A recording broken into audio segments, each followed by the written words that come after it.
All right. Well, hey, everyone. Thanks for joining us today.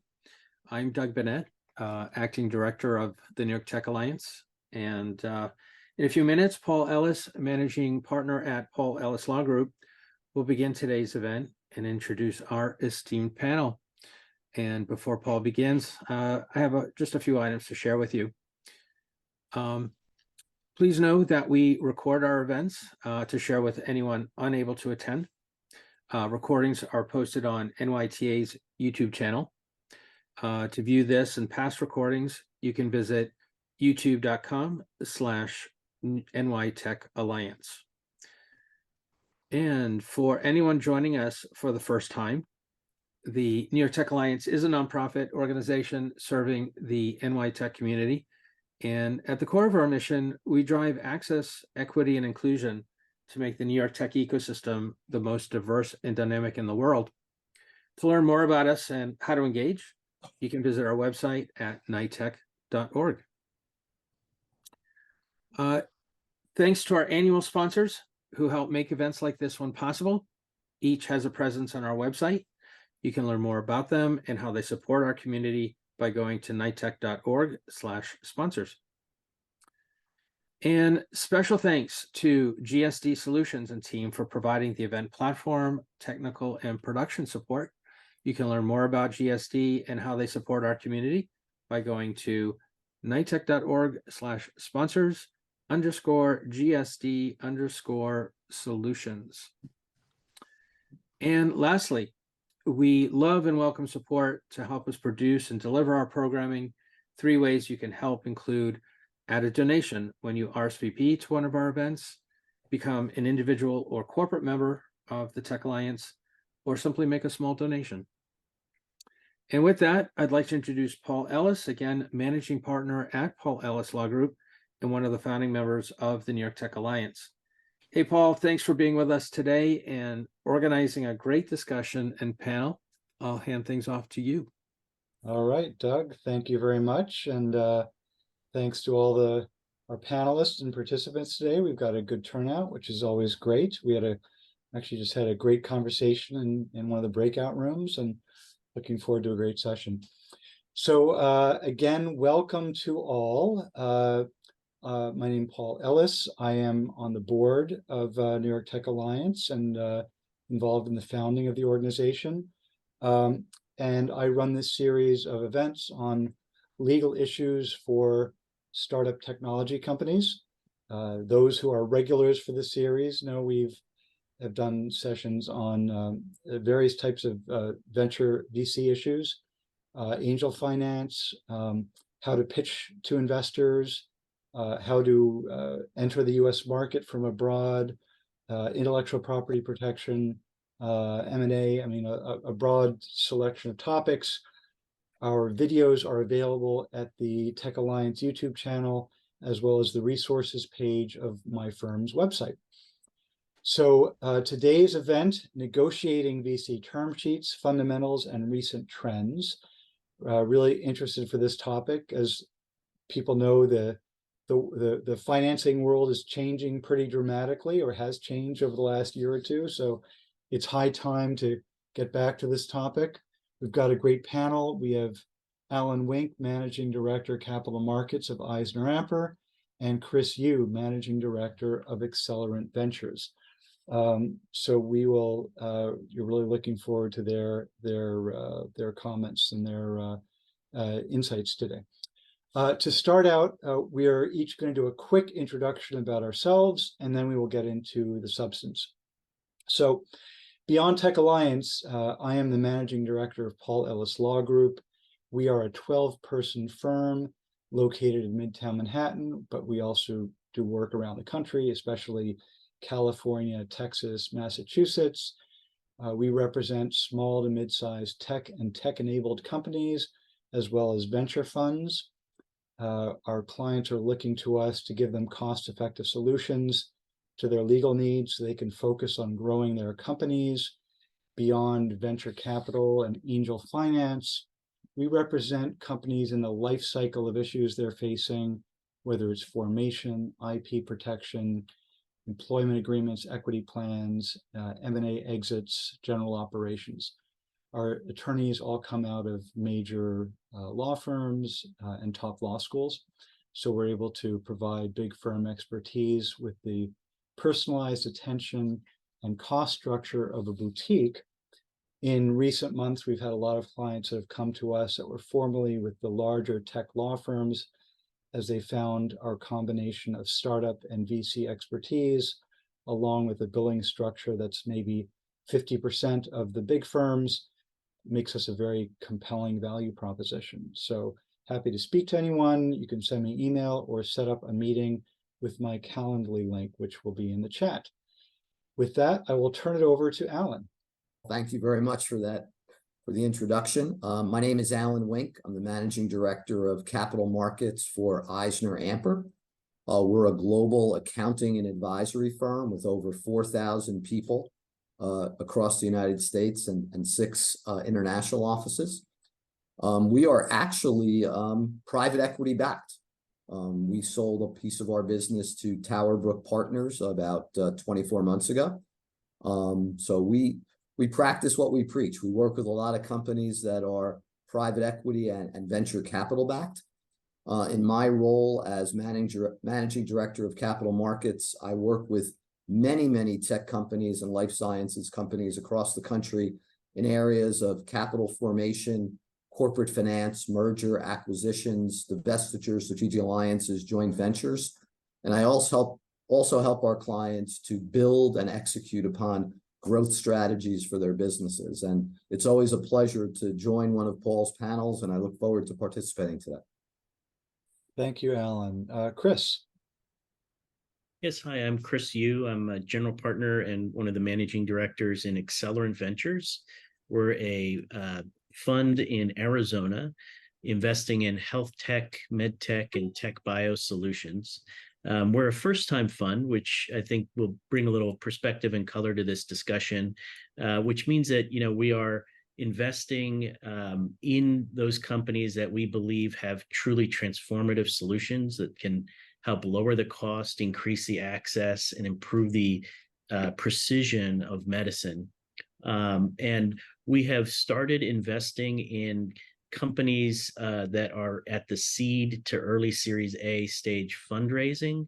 And in this environment, I think we're excited to be one of the more active VCs in our sector. My role is primarily in the group to focus on deal flow. So I get I think I have the most fun. I get the real privilege to be able to talk to startups and entrepreneurs like yourselves, and then to be able to work with Paul and Ellen and Doug and others to really tell and educate entrepreneurs on the process of investment. So looking forward to participating, and thank you for the opportunity. Chris, thanks very much. Again, really pleased to have you both.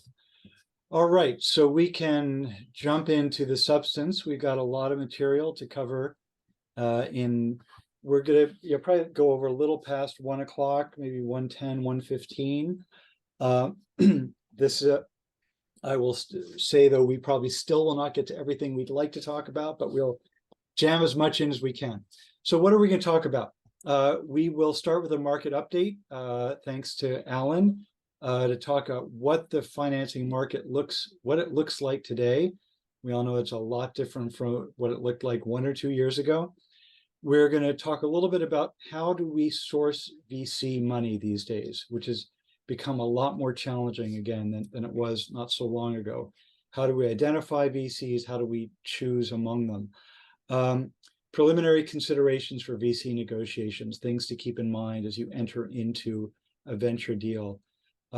Typical early stage investment instruments. We're going to focus on priced rounds with preferred equity, but we will touch briefly on some of the alternatives. We'll talk about current negotiating trends. Where is the market going? And then we'll talk about the basics of preferred stock. What is preferred stock? How does it differ from common? How does it differ from debt? And then we will go into the most important terms of preferred stock. There are many things that do need to be resolved before you close a round of preferred financing. On the other hand, there are 4, 5, 6 terms which really are probably, among the most important. We will focus on those given the limited time, but we will briefly touch on the other terms. So now what we will not be covering today is on the next slide. There are alternatives to VC financing, bootstrapping and others. We won't be talking about that. We won't be really going into the advantages and disadvantages of VC financing. It's not for everybody. It's important to know if it is for you and your company. We won't really be doing a comparison of angel and VC financing. There are similarities and there are differences between when you're raising money from institutional money from VCs and from angels. That goes beyond our scope. We won't be talking extensively about safes, and we won't be going into securities laws. That's definitely a conversation for you and your lawyer. However, these are all topics that we have addressed in past presentations. A few of them are listed here on the screen, videos that we have done. And again, if you go to the Tech Alliance YouTube channel or the resources page of my firm's website, you can see many, many videos on these and other topics, including M&A and pitching and other things. So anyway, all right, next slide, please. So what are our goals today? This is the three of us here were presenting. We have been through many, many, many venture deals in our careers. For the founders on the call, you may have never done a venture deal. You're going into your first one. There are, it is a complex process. The terms are complex. And so the goal here is to give you a bit of a leg up to talk about how these deals get structured, how they get negotiated, where there is negotiating leverage and where you shouldn't even bother. Can't give you all the answers, but we at least want to take you through the process so you understand the questions. And as you noted earlier, we'll be talking a bit about fundamentals, but we're also going to be talking about latest trends. Where deal terms have changed pretty dramatically over the last couple of years. That's one of the things we're going to be talking about today. With that, we will go into our market update, and I'll turn it over to you, Alan. Thanks, Paul. It's funny. We did a similar webinar a couple of years ago and went back and looked at the content of that webinar, and the market has really changed dramatically in the last 24 months. And I think if you look at one word to describe the venture capital space today, I think it's challenging. And it's challenging for not only founders, I think it's challenging for VCs and certainly challenging for LPs investing in venture capital funds. But I have a couple of topics in terms of looking at the market. First of all, capital availability. And when you look at dollars invested by the VC community, it really is down considerably. And I think 2023 will probably be the lowest year in terms of VC investment since 2019. Only $126 billion has been invested by US VCs through the first 3 quarters of the year. And, this is certainly down compared to the $250 billion invested last year and the $375 billion invested in 2021. Next topic is really exits. It looks like exit activity began to pick up a little bit in the 3rd quarter of this year. There were a couple of significant IPOs. Unfortunately, 30% of the exit activity was really attributed to 2 IPOs, Instacart and Klaviyo. We've only had $50 billion of exits through the first 3 quarters of the year, which is way below the levels we've seen in 2019 to 2021. So, the IPO market still is dormant, so that doesn't give a lot of VCs exit opportunities. When you look at the IPOs that did come to market this year, so many of them were valued below what the last private round was valued at. So even the VCs that invested in the last couple of rounds in these companies did not make out very well in the IPOs. Valuations are down. Probably in the pre-seed and seed stage, they're flat to a little bit down. In the early stage and later stage, they're down considerably, probably 15 to 20%. And also you're seeing a tremendous decline in the number of mega deals or deals valued at over $100 million. Fundraising by the VC community has certainly slowed down considerably, which makes it very difficult. You know, I think one of the reasons for the slowdown really has been the fact that, you know, VCs have not been able to return a lot of capital to their limited partners. So there's nothing for them to go back and reinvest. You know, only $43 billion was raised through Q3 compared to $175 billion in all of 2022. Still a lot of, you know, dry powder on the sidelines looking for a home, but I think VCs are now looking for higher quality companies that have a clear road to profitability and a much more defined road to an exit. So as I said, it's a very, very challenging market, and I, you know, look forward to hearing from, you know, Chris's comments as a VC investing in this space later on this afternoon. Alan, thank you for that. Very, very helpful. Chris, I would love to hear your thoughts on this. I mean, you're at the heart of this, and I'm sure you have some observations. Yes, no, I think Alan's really put it into the best perspective for entrepreneurs today to understand what's driving VCs and the kind of ethos of the alternative investments markets. When there is no output, when there isn't an IPO, typically in the industry that we invest in, health tech, med tech, and tech bio, a lot of M&A activity picks up, right? And you start to see the Pfizers and Lillys and GSKs of the world snapping up companies. And the reason is they see from their corporate venture capital side of the business incredible opportunities that are no longer being supported all the way through the different cycles of investment towards an IPO. What would be very interesting to know is, in the case of VCs, whether the relationships with corporate VCs is picking up or not, right? Are we seeing more syndication of investments in fantastic companies that include strategics as well as your more traditional institutional-based venture capital? And what I can say, at least from our perspective, is we're seeing a lot more VCs investing in their own portfolios to help keep them going, and not necessarily as much syndication with strategics to invest in new innovation.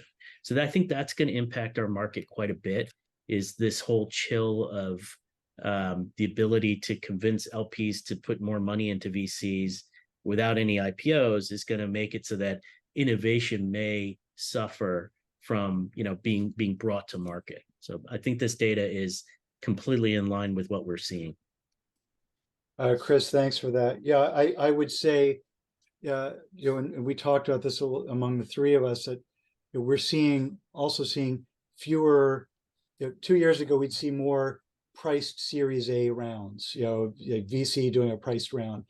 There are fewer of those happening now. There are more safe rounds. There are more insider rounds. There are more bridge rounds. I mean, there are all sorts of things, and there are all sorts of things happening now that were not really happening as much 2 years ago. And I think, again, you know, sign of the times. So, you know, Paul, I think, you know, just one final thought on this. I think, you know, the pendulum has certainly swung.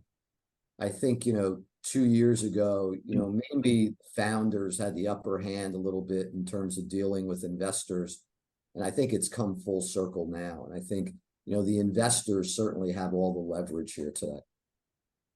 Yeah, and I think, look, we all knew that this was going to happen sooner or later, you know, because what we were seeing in the market a couple of years ago, you know, it was going to come back down to earth at some point, you know, and it was just a matter of when.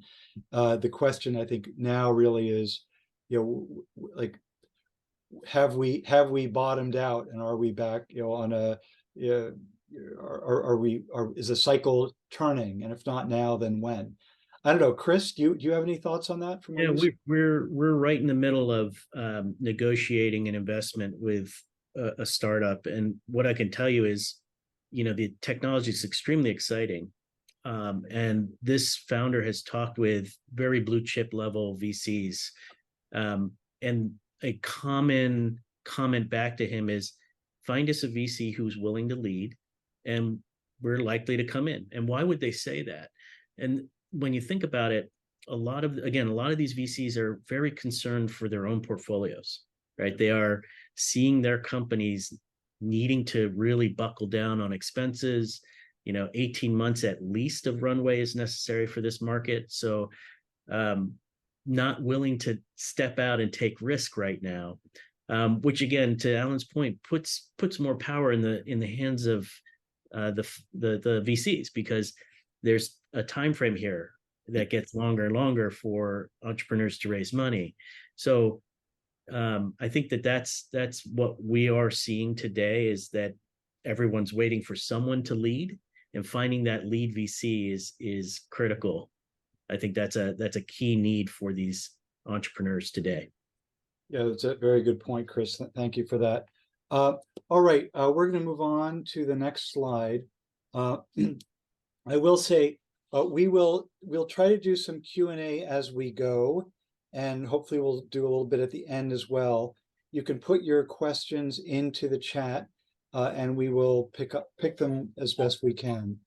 So we have now identified that it is a tough market, and so we're going to talk a little bit about what do founders do at this point to identify VCs and to select among them, because the criteria for just working with a VC are a little bit different than they were a couple of years ago. So anyway, it's always important to recognize that VCs, most VCs will have a focus, different industry, development stage, size of a check that they'll write, and you should tailor your efforts to identify VCs, especially at a time when it's difficult, to make sure you're going to the people that are really interested in your sort of company. As per the next bullet, understand what they are investing in and make sure that you fit squarely within their target, whether it's industry or stage of investment or the like. Plenty of resources out there. There are online listings. Go to people's websites. Go to the VC websites. Look at the other companies that they are investing in. Make sure that you sort of fit within the market where they're investing. Take advantage of your advisors. VC attorneys and accountants are great sources of introductions to investors. There are all sorts of VC fairs. Here, most of us are here in New York. Last week was NYC Tech Week. That was a great opportunity. Things like that, events like that are great ways to connect with investors. And other entrepreneurs. Ask around in your network.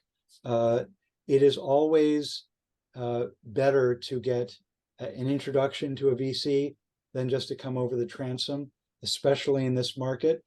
And don't neglect the connections through other entrepreneurs. See who they've invested in and who you may know, or who in your network may be able to connect you to a company that a VC has invested in. Know who the VCs are that you're talking to. The money is important, but that's not all that matters. You want to know that they are going to be engaged, help you with connections, guidance, maybe helping to identify investors in the future, and also understand how they work with other companies. Diligence the investors, especially at a time like now.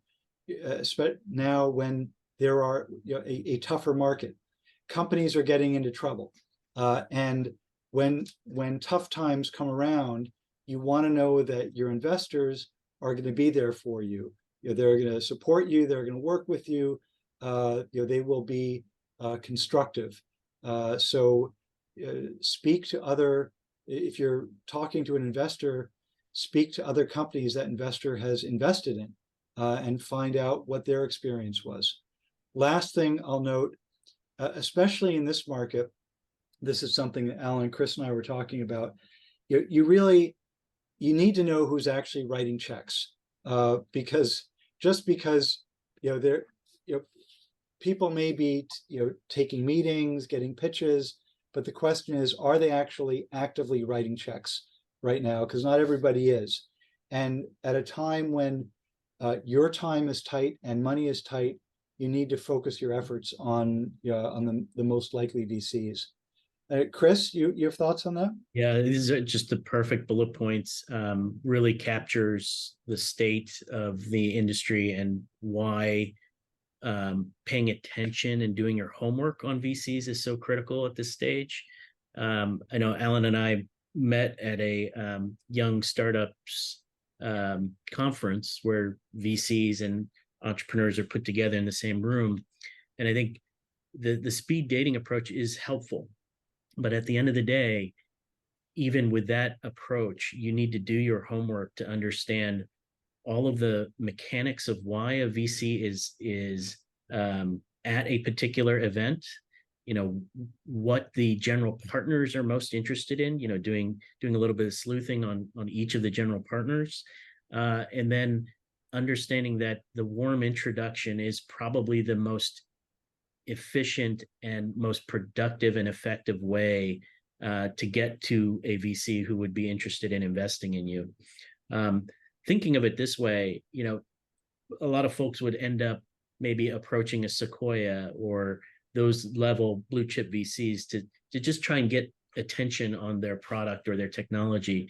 But the amount of effort it takes to go into presenting your technology correctly and going through, kind of all the processes it takes to understand fundraising, we'll learn more about in this presentation. Sometimes it's helpful to talk to the other entrepreneurs about what they experienced first, right? And what was their experience with other VCs. And you may learn that some of the larger VCs are not necessarily the right ones for you right then at that stage of your company. So we like to think that knowing who's writing the checks, finding the right fit, getting the warm introduction, those are all really key elements of finding the right VC. Thank you. Alan? I just want to comment on what both of you said. And I think in this day and age, with the amount of information available about every venture capital fund and the backgrounds of the partners, there's no excuse for going to a fund that would never invest in your space, or the check size wouldn't make a difference to them. You got to realize people like Sequoia and funds like that have raised billion-dollar funds. They can't deploy the capital in $5 million chunks. They're writing much bigger checks. So you really shouldn't be talking to them at this point. There's a whole other group that no one's mentioned, especially for, the pre-seed and the seed rounds. And that's just the angel investment community around the country. And there are literally hundreds of angel groups all across the country that, write $1 million checks or $1.5 million checks, collectively into a deal. And, they tend to look at deals just like early stage VCs would look at. But maybe it's a much less bureaucratic process and you can get it done much quicker. But angel groups are also a great source of capital for, what I'll call pre-seed and seed rounds. And I just love to add to that we had a conversation in the breakout room earlier about this, which is, what do VCs like to see on cap tables? We do really like seeing those angel networks represented, because it means that companies have gone through a level of diligence and a professionalism in their approach to fundraising that makes it, less risky for a VC to take a look at that company. But, Chris, even in today's day and age, even the angel groups have begun to think more like venture capitalists, in that they want to see a minimally viable product. They want to see even a small amount of revenue they can look at, a couple of customers. if you don't have that, even the angel groups probably will say no to that. Yeah, I think it's fair to say that the bar has been raised for not just for the VCs but for the angels. I mean, and it's to be expected in a market where money is tight and there are many more investable opportunities for each dollar than there were a couple of years ago. It's inevitable that the VCs are going to choose the best deals, the best opportunities. So packaging yourself becomes even more important. So, and Paul, I think also, just a closing comment, good companies are going to find money today. Good companies are always going to find capital from the investment community. So, if you're a founder, spend the time building a good company. indeed. All right, let's move on. So some preliminary considerations in your negotiations. Yeah, I know I sound like a broken record, but especially in this market, that could be the preface to every slide. Do not underestimate the amount of time and work to get a deal closed. Even 2 years ago, it would take time to get a deal closed. Now, especially, it takes longer to find the investor. It takes longer to negotiate the deal. The investor is likely to do more due diligence than they were doing a couple of years ago. Everything is going to take longer. So, don't run out of money along the way. Next point, don't ignore your business while negotiating the deal. Again, see point 1. It's going to take longer than you thought. Don't let your fundamentals start to slip. Don't give the investor a reason to start thinking, you're having second thoughts about whether they want to write that check. So, which brings us to our third point: devote sufficient resources. It's a time-consuming process. Some of my clients will, they'll know who the team is that's working on the deal and the team that's working, running the company. And that's one way to think about it, is that, to make sure it's clear who is driving the company forward, hitting your numbers, keeping your eye on the fundamentals, so you don't you'll lose the game while you're in the process of negotiating your deal. Be prepared to walk away from a bad deal. That is tougher in this market than it was a couple of years ago, when you had more, when there was more leverage on the side of founders. But nevertheless, if you are beholden to a deal and you're not able to walk from it, you've really lost a lot of your bargaining power. So you really want to try to keep yourself in it. Again, back to point 1, it takes time to do a deal. Start early, give yourself enough time, give yourself the ability to walk if it's not going the right way. Next bullet, multiple interested investors is a plus, but again, especially in this market, don't get too cute. When you're trying to play investors off against each other, that may work in a market where founders have leverage. In a market where investors have leverage, you can find yourself out in the cold pretty fast. And the last point, the principals have to be involved at least at a high level in the negotiations. Sometimes my clients will try to sort of outsource the negotiations to me as the lawyer, or to me and my team. To a certain extent, that's our job. But you as the founder cannot complete, you have to know where the negotiations are going. If things are getting hung up, if you're getting hung up on certain deal points, know what those points are and make sure they're things you care about. You only have a certain amount of leverage, especially these days. So make sure that you and your lawyers are using that leverage in the most, where it'll make the biggest difference. Alan, thoughts on any of that? One comment, Paul, it's in, one of the ways to, deal with a VC and is to, if you have the opportunity, is to get multiple term sheets for a particular investment. And you create that phrase, the fear of missing out. And, for good companies, that's still happening today. your best negotiating ploy in dealing with a VC is to have multiple term sheets. And Chris, I don't know how, your fund deals with those situations, but those are the situations that, you want to be a participant in, but you want to do it at the right price still.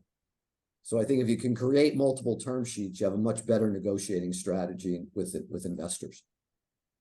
Yeah, and I would add that the fear of missing out is a big driver. At the end of the day, you're dealing with people, and the psychology of kind of, hey, I may be missing out because I wasn't quick enough to jump on that deal is a strong motivating factor. I will say that VCs typically like to work in small groups, in groups that they've worked in before, right? And so every VC typically wants to lead a deal because they get to dictate terms. But if they're comfortable working with another VC that they've invested in some other deal, and they know how that VC operates, then they're usually more than happy to say, okay, that VC is going to lead. So having multiple term sheets is great, except that do realize that VCs talk to each other. They may not share the details of the terms because there's a confidentiality there, but they will say, hey, I'm looking at this deal. Are you interested? And that can be also a good way to put some urgency to the process. One thing I will say in this entire slide that is critical is that team that you build, having, for example, someone like Paul involved who's seen many of these deals, but also works at your size of company is very important.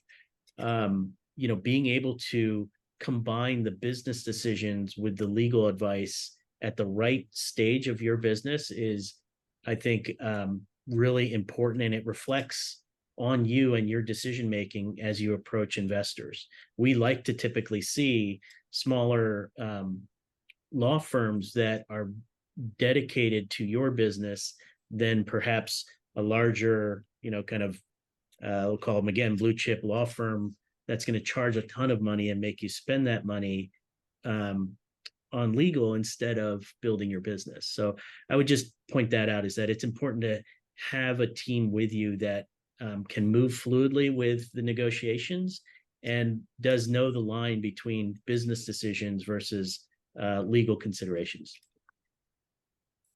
Chris, quite right. Chris, I'd like to go back to one thing you both talked about, which is FOMO, or fear of missing out. I would say I'm seeing less of that now than I was a couple of years ago. It feels like more of a buyer's market for the VCs. Chris, is that your experience right now, or do you still see a lot of FOMO?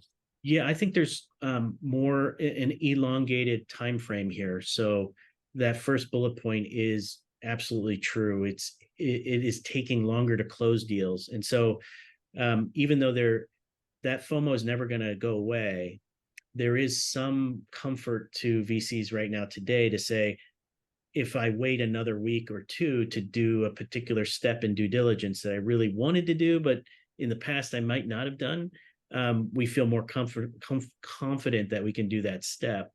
Does it really reduce the risk profile of an investment?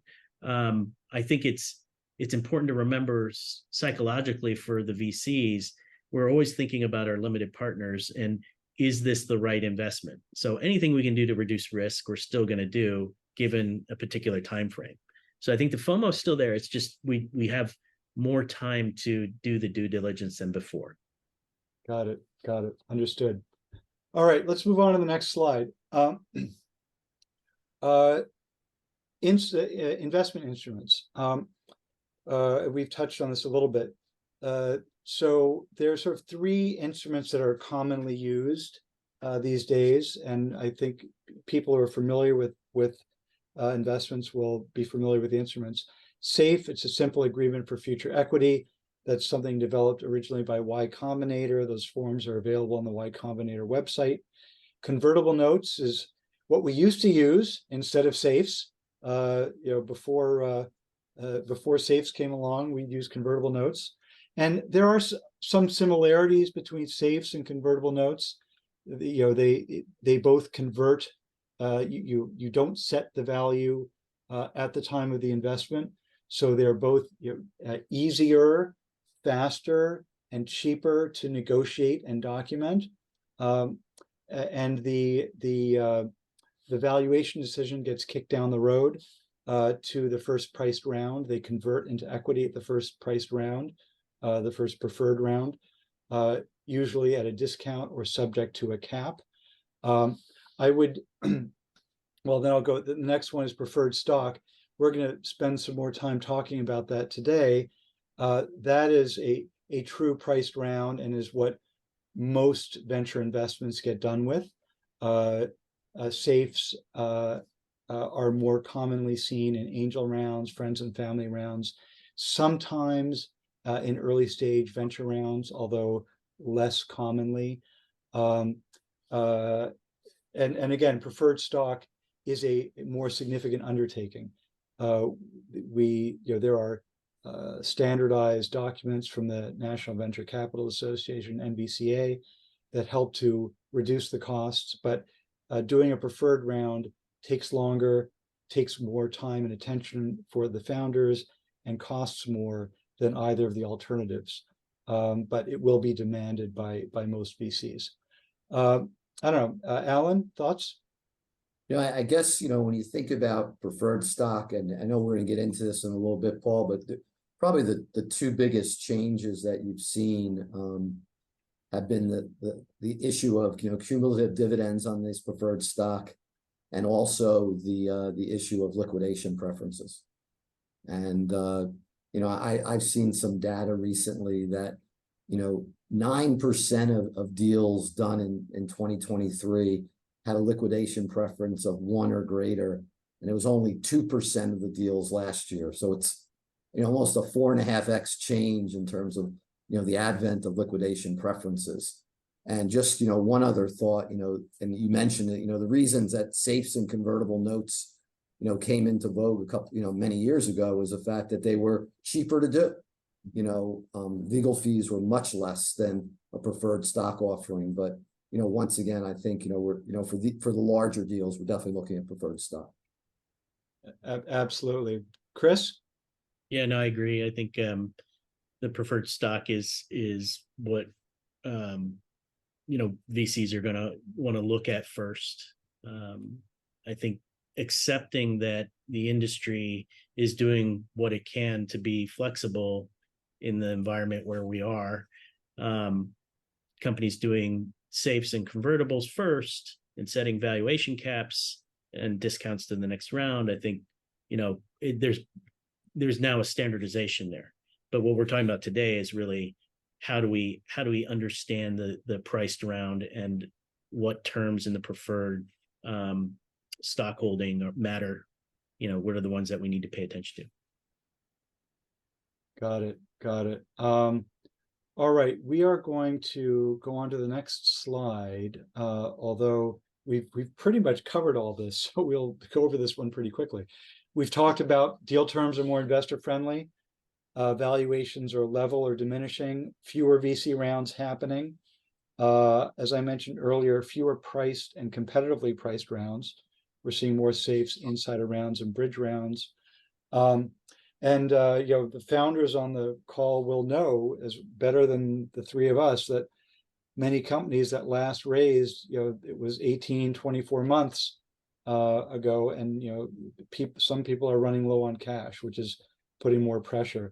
And I would say we are seeing an uptick in down rounds. That there are a couple of years ago, down rounds were not happening at all, and I certainly am seeing them from time to time, with my clients and contacts.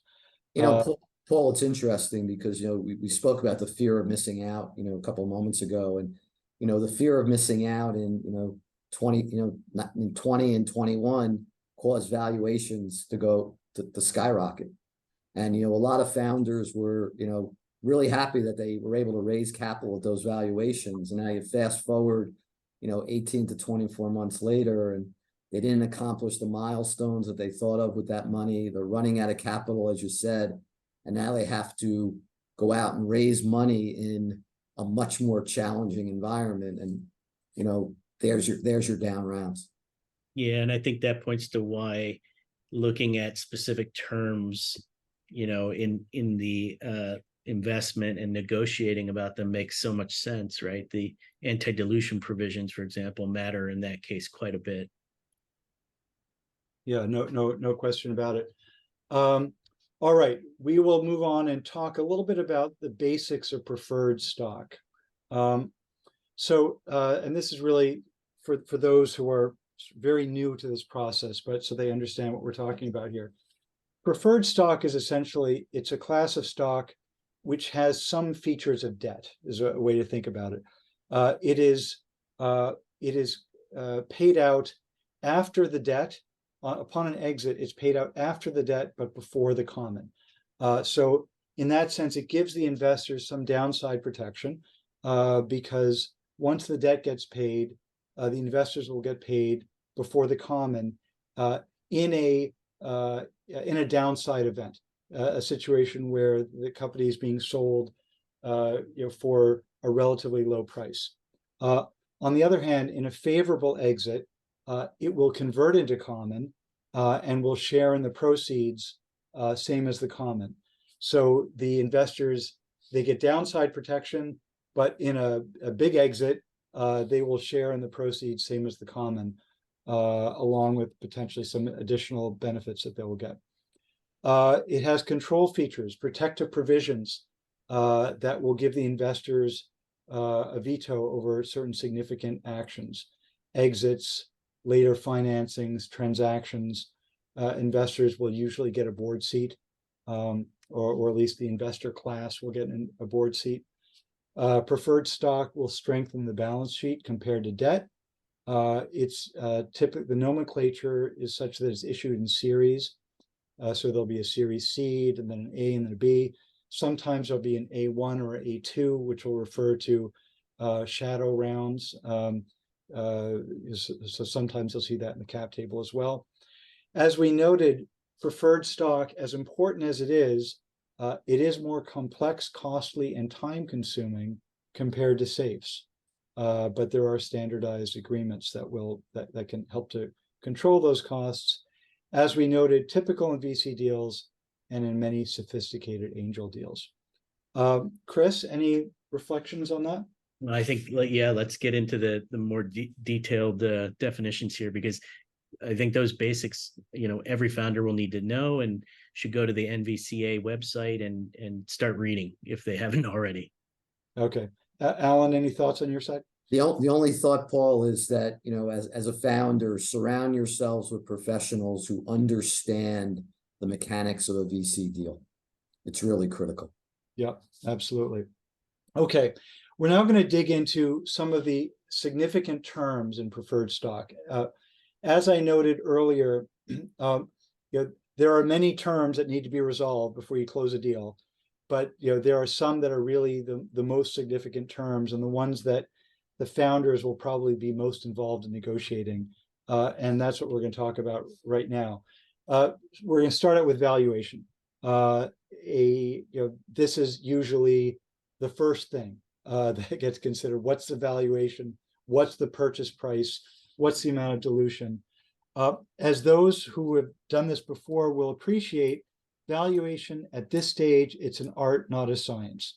When companies are more advanced, and Alan could tell us about the various ways that you would value a company that's more traction, discounted cash flow or comparables or whatever it is.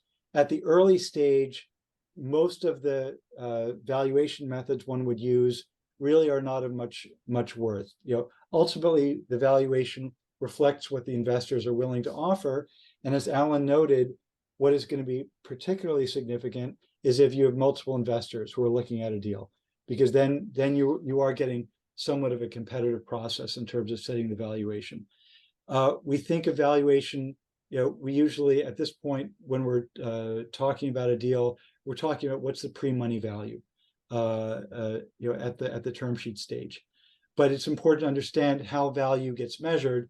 So let's suppose we have a company with a pre-money value of $15 million, taking in an investment of $5 million. So in that situation, you know that the post-money value is going to be the pre-money plus the investment, which is 20. The investors at the end of the day are going to own, roughly 25% of the company upon conversion. So that's, so 15 plus 5 gets you to 20. Now, how does that valuation get set? And, this is something that probably Chris will have some particular thoughts on. I like to think of it as, the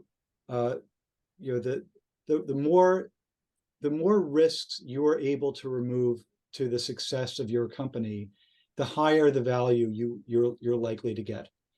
So early on, there are so many risks. Can the management get the deal done? Is the product achievable? Can you get financing? There are all sorts of risks to success of your venture. The process of setting the value and increasing the value is about removing those risks. And the fewer risks there are to the success of your venture, the higher the value that you're likely to get. So what are some of the particular issues? Well, market opportunity. How large is the market opportunity you're going after? Is it growing? How much competition is there in your space? Management. Many investors will tell you this is the most important factor when they're looking at a company. Who is the management? What are their credentials, track record? Do they have the passion? Everybody loves a successful serial entrepreneur because the investors know that one way or another these guys have taken a company from concept to exit, and they've figured out how to solve problems, because there are always problems that come up along the way, but good management will be able to deal with problems and will persevere. The product, is it achievable? Can it actually be realized? Can it be sold? Can it be scaled? Are you coming in at the right time? And is it protectable? And finally, progress. How far is the company along? Is it whiteboard? Have you gone to market? Have you reached break even?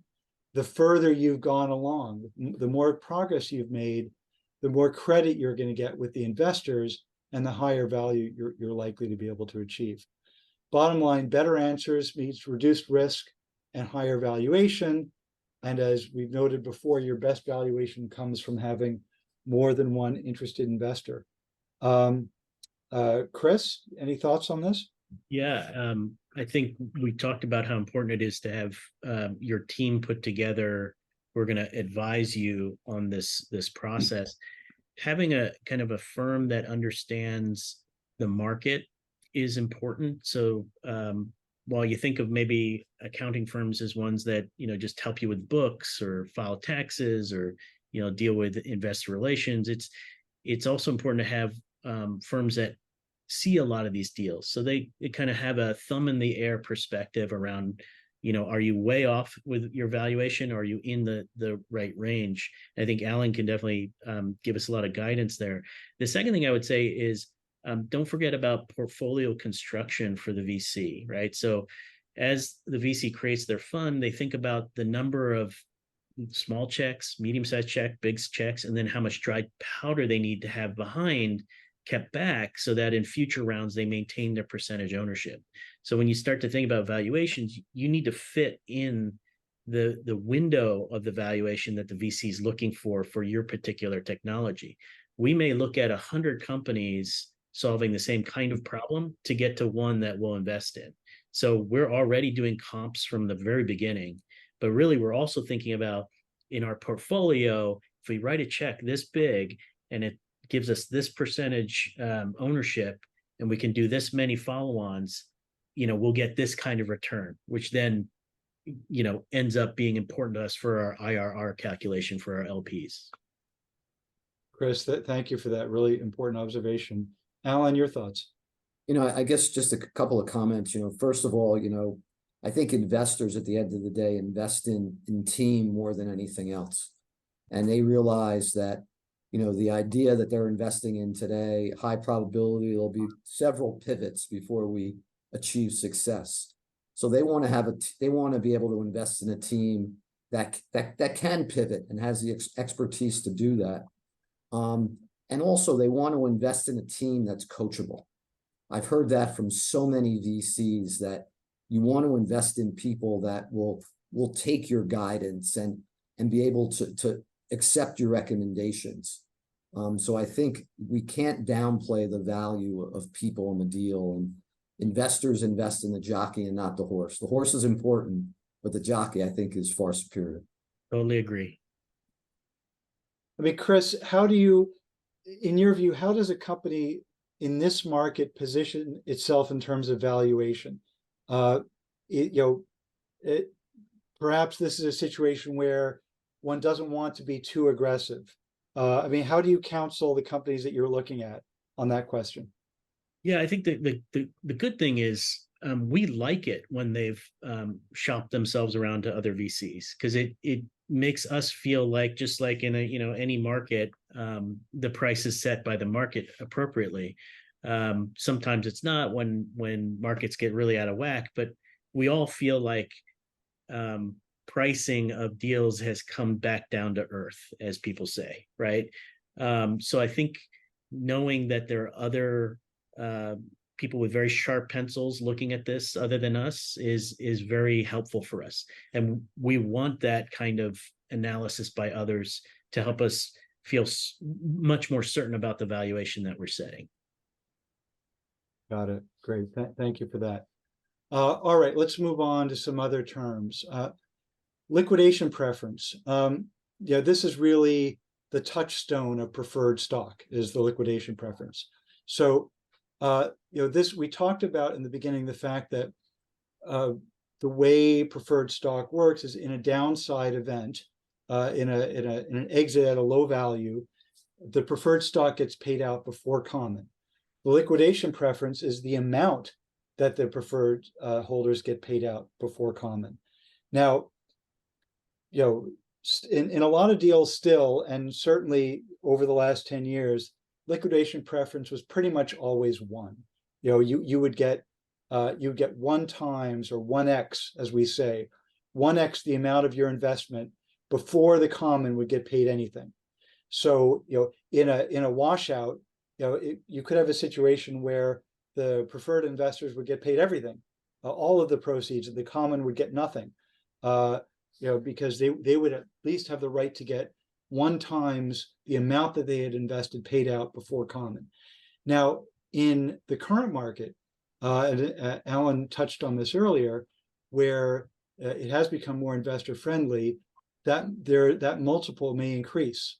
So it won't necessarily be 1 times, it may be 1.5x, or I've seen 2x recently. So that means that, to go back to the example I gave before, $15 million pre-money, $5 million investment, if the company was sold for, say, $25 million in a 2x liquidation preference, the investors, even though they only put in $5 million, they would be entitled to be paid back $10 million up front, and then only then would the common share in what was left. So it's a significant term if things don't go well. If things go well, it ends up mattering less, but it's something that one needs to be aware of. So as I say, it limits the investor's downside risk while potentially increasing returns. Limits returns to common. Again, in that example, there was a $25 million exit. The preferred investors got 10 million. We talked about a multiple, and there can be, to take it a step further, there can be participating preferred, in which the preferred investors, they get paid out their preference, and then on top of it, they get to share in the proceeds with the common holders. And we call that double dip preferred. So you get your money out, and then you share it like your common. That is a even more aggressive structure. I wouldn't say I'm seeing much of that these days, but again, terms are getting more investor friendly. Participation rights can be capped, so there will be a point at which those participation rights go away. Alan, thoughts on this? I think, Paul, and I think what's going on in the market today is that I think VCs are just adding more and more structure to these deals, and maybe in place of having down rounds for founders. I think, VCs realize that, down rounds can really be demoralizing to founders and the founding team. And maybe valuations don't take that big hit if VCs are able to add this added structure to a deal. And that could be one of the reasons why you're seeing, liquidation preferences, go up to as high as 3 to 4 times I've seen today. So I think, VCs are using structure as a way to avoid the possibility of a down round. Alan, I think that's absolutely right. And I mean, I've seen up to 2x recently. I have not seen as high as 3 and 4x, but that is pretty aggressive. I mean, Chris, thoughts on this? What are you seeing? Yeah, I agree with Alan. I think it's structuring a way to make it easier for future fundraising, and while at the same time keeping founders motivated. This tends to be one of the most negotiated areas of a term sheet. And the way we look at it is there has to be a balance. The fairness principle has to be here, even though, we are driven to make returns for our LPs. We also realize that won't happen unless the founders are in it for the long haul, that the entrepreneurs are fully motivated. So the kind of liquidation preference and whether there's participation rights right now seems to be the area where there's the most amount of negotiation. Yeah, agreed. And Alan, I think you are right. And the structure is the alternative to a down round. And that's, I think, over the last year, I've probably been seeing more structured rounds than down rounds. It remains to be seen whether whether that continues or whether things start to turn. Anti-dilution. 2 years ago, when we last did this event, anti-dilution probably was not a term that we really spent much time talking about, because this, in the same way as liquidation preference was pretty much 1x, and that's that. Anti-dilution protection was set at broad-based weighted average. So what is anti-dilution protection? That's what protects investors in the event of a down round. So if there is a future round at a price that is lower than the one where the previous investors invested, those previous investors are going to want some kind of protection so that they do not suffer significant dilution as a result of a round at a lower valuation than the valuation that they invested in. Now, anti-dilution protection basically comes at the expense of the common holders, and it's something that the founders need to be very aware of, especially in this market, understand what the impact is. As I noted, for many years now, the standard has been broad-based weighted average, which means that the anti-dilution protection is keyed into both what the lower purchase price is and how much equity is issued at that lower purchase price. So if it's only a little bit of additional equity at a lower price, it will not result in a significant downward adjustment. So the loss that the founders will suffer will be minimized. The alternative to broad-based weighted average is full ratchet anti-dilution. That's a much more aggressive position on the part of the investors. Until a year or two ago, I hadn't seen it for 10 years, I would say. But the last year and a half, we have been seeing more full ratchet deals where you only issue one share at a lower purchase price, and the entire purchase price for the previous investors will drop. Now, the loss and the dilution to the founders from full ratchet is significant, it's not something you want to, it's not a point you want to give up unless you've got your back to the wall, because you could really be harmed as a result of it. Chris, Alan, thoughts on that?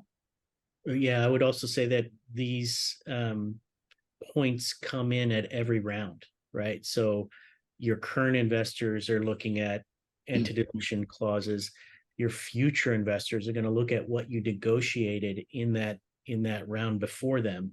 And there's kind of a dance there as well, because your first investors are taking the most risk, right? And so as a founder, you really got to keep that in mind as you carry them with you to success. Your later stage investors will have a certain viewpoint on the terms that you negotiated with your first investors. So it's important to kind of get it right, and having people with experience who have done these kind of deals before, just like what Paul's saying, has seen the trends. It's important to have that on board to help you make the right decisions here. Chris, let me ask you, how much are you seeing anti-dilution go to full ratchet over weighted average? Yeah, we are, like you, seeing more in other venture capital term sheets. For us, we typically look at broad-based weighted average as where we want to be with the founder, but a lot of this as well depends on risk and dilution, right? So if we think that we can only put a certain amount in, and later rounds, you're going to go to D, E, and F rounds, it becomes more important to us to look at that provision if we can't participate, right, in future rounds. So I do think, though, that fairness is always what drives us when we look at this type of clause. Again, if you're a founder and you do the calculations and you realize full ratchet's going to kill you, what motivates you to continue to work on the business as hard as you should? Understood. Alan, thoughts? Yeah, I'm just going to comment on Chris's point about fairness, and I think that is really, really important, because investors want founders to have a significant piece of equity. That's their incentive to continue to work hard and sacrifice everything they have for the future of this business. And without that in place, they can just go off and get a job someplace. There's no reason to continue to build this company. So I think investors and founders have to come to a fair decision relative to that dilution.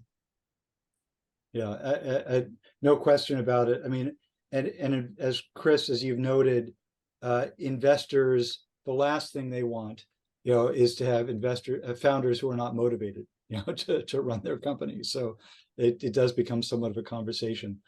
All right, we've got 2 more slides. We're going to try to get through them pretty fast. So we now go to protective provisions. We've talked about this a little. We already talked about this a little bit. So I'm not going to spend too long on it, but this is simply the veto right that investors get over significant actions. It is important to note, this is a right to veto, not an ability to compel. So for investors to get protective provisions, it gives them the ability to prevent the company from taking action, but it doesn't give them an ability to compel any action. Again, this is typically on significant events, and it is a significant control provision. It shifts control within the company. It's something founders need to take seriously, and it often is rightfully a heavily negotiated term. Alan, thoughts on this one? No, I think you handled that well, Paul. I think I have nothing else to add on that. Chris? Same. Okay. Chris, are you seeing any changes in this term in the current market? I think these are fairly standard, and most folks are kind of not paying as much attention to negotiating these sections. I would say the only thing that I'm seeing is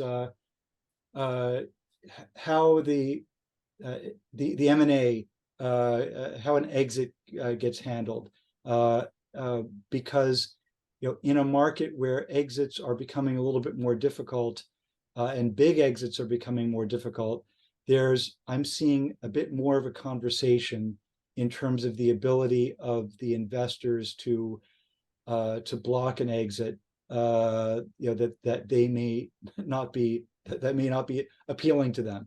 Right. So I mean, that's the conversation that I'm seeing, and I think that's a conversation that founders need to pay attention to. Yeah, I think the drag along, tag along rights and other terms that I think we're fairly in the middle. I would agree with you that there's more attention paid towards what the investor wants. And it doesn't seem like in our experience, most of the companies we've been negotiating with, founders are that concerned with it because they feel like it's so far out in the future, right? And typically some of these terms do change in future rounds too. So Chris, you're right. It is until it isn't, you know. Right. And I do say that to my clients when I represent the companies. I that is a term I make sure they think about a little bit. Yeah. Because as you say, yes, it can be negotiated further in future rounds, but once you've set the market, you know, that it will be difficult to claw back from a favorable term in the future. But no, you are right. You are right. Anyway, and then board composition, something to think about. I wouldn't say I'm seeing a lot of variation on this term in the current market. I think founders do need to think carefully about board composition. You know, in the early stages, usually the common can maintain control. Maybe you've got a board of 3 and the investors have 1 and they're 2 founders, so it's not such a big issue. But you know, do consider whether there's a minimum percentage ownership to maintain a board seat. When I'm representing companies, I want them to think about, okay, you're giving this investor a board seat. How long do they keep that board seat?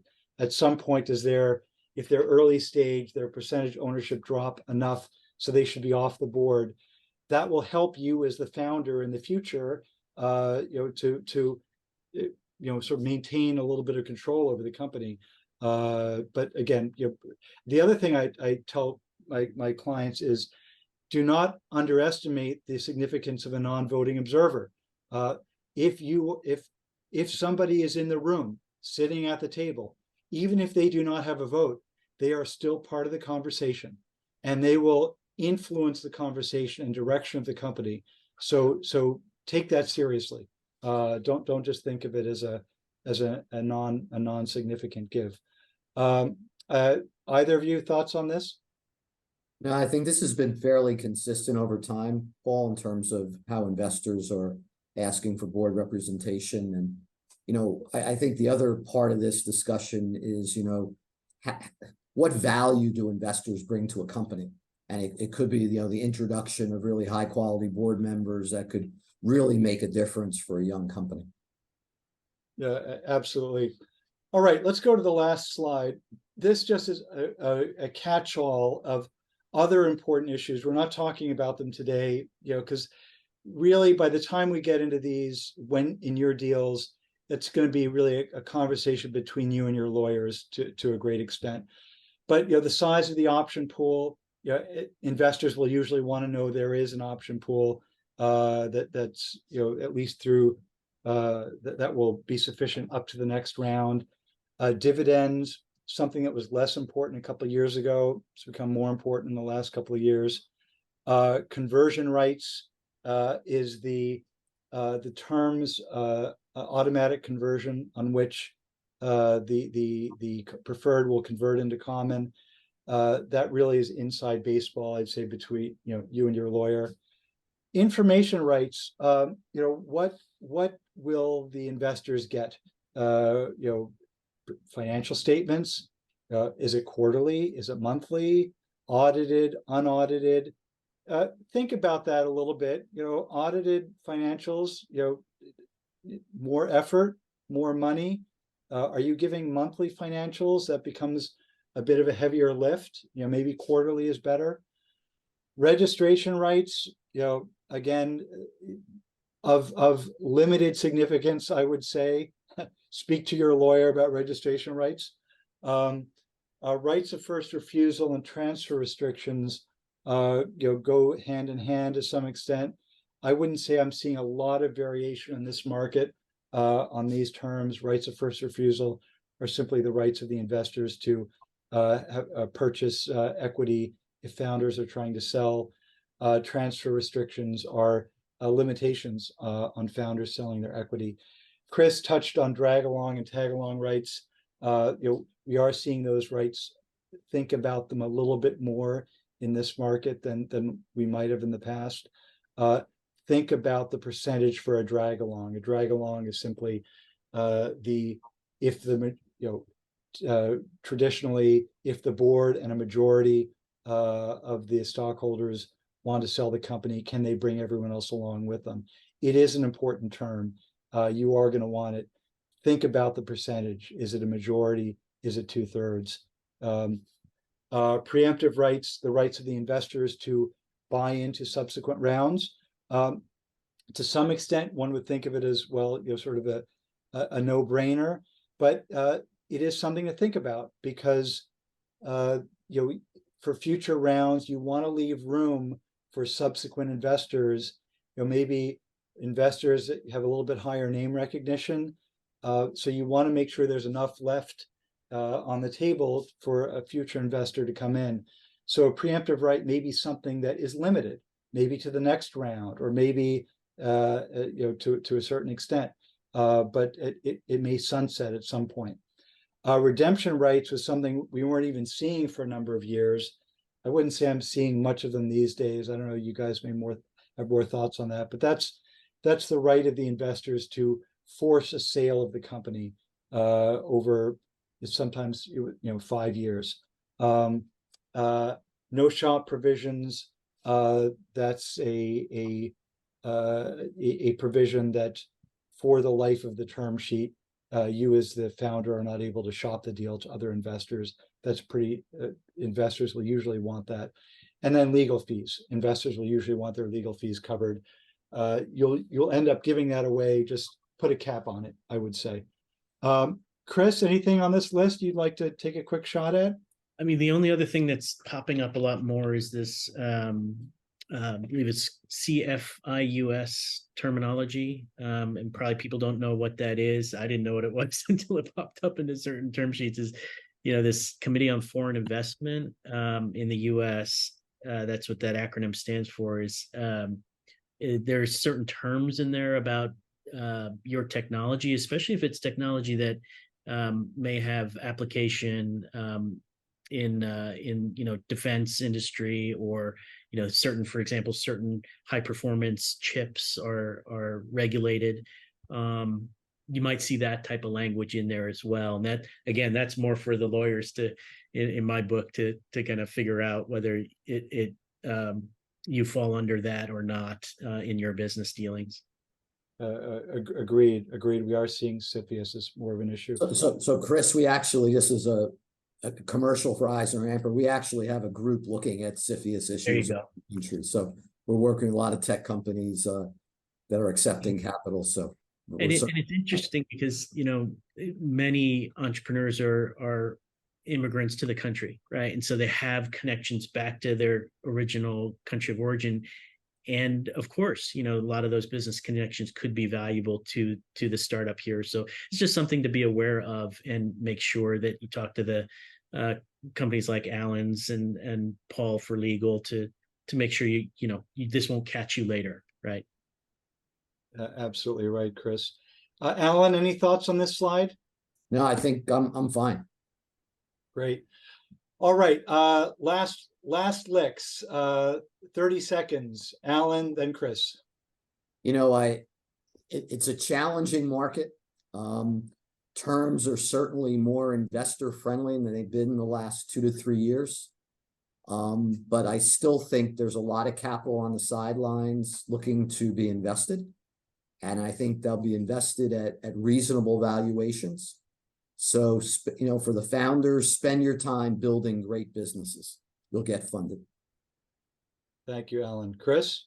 Yeah, I wanted to come back to something Alan had said about, can your investors be helpful to you? right? I think that one lens you should always put on this is that investor, think of them as, you're getting married to them, right? It really is that level of kind of relationship, because if you do really well, that founder is going to do really well and going to want to invest in you again and again and again, right? There's nothing like repeat successful entrepreneurships as a siren song for investors. So how does that investor help you as a board member? Will they help you make the right strategic decisions? Will they step up and help you through bridge rounds that you might have to do? Always consider that, as well as we're not only looking at you, you're looking at us, right? So put on that hat of can this investor help me too? Chris, thanks. A very good observation. We did not get a single question. That has to be a record, and I'm not. It must be that I'm going to assume that's because we answered every question as we went. So, in any event, Alan, Chris, thank you both. Really informative discussion. We covered a lot of ground.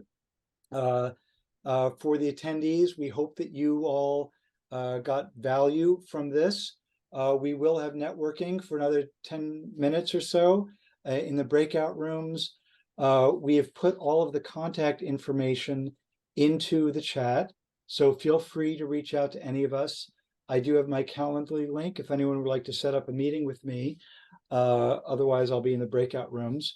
We will be circulating the slide deck and the video of this event. So keep an eye open so you can have the benefit of the deck, and feel free to circulate the video with any of your colleagues or contacts. Lastly, do remember that we have videos for other events that we've done on similar topics in the Tech Alliance YouTube channel, on my firm's website. And with that, Doug, I will turn it over to you. Thanks, Paul. Thanks to each of you guys. Great presentation, and I definitely feel smarter. Hopefully everyone attending feels the same and able to take away some good info. As Paul said, anyone who would like to continue networking and meet with Paul, Alan, or Chris, we'll reopen the breakout rooms and keep them open until 1:30 or so. Otherwise, thanks so much for attending, and we look forward to seeing you at the future, our future events.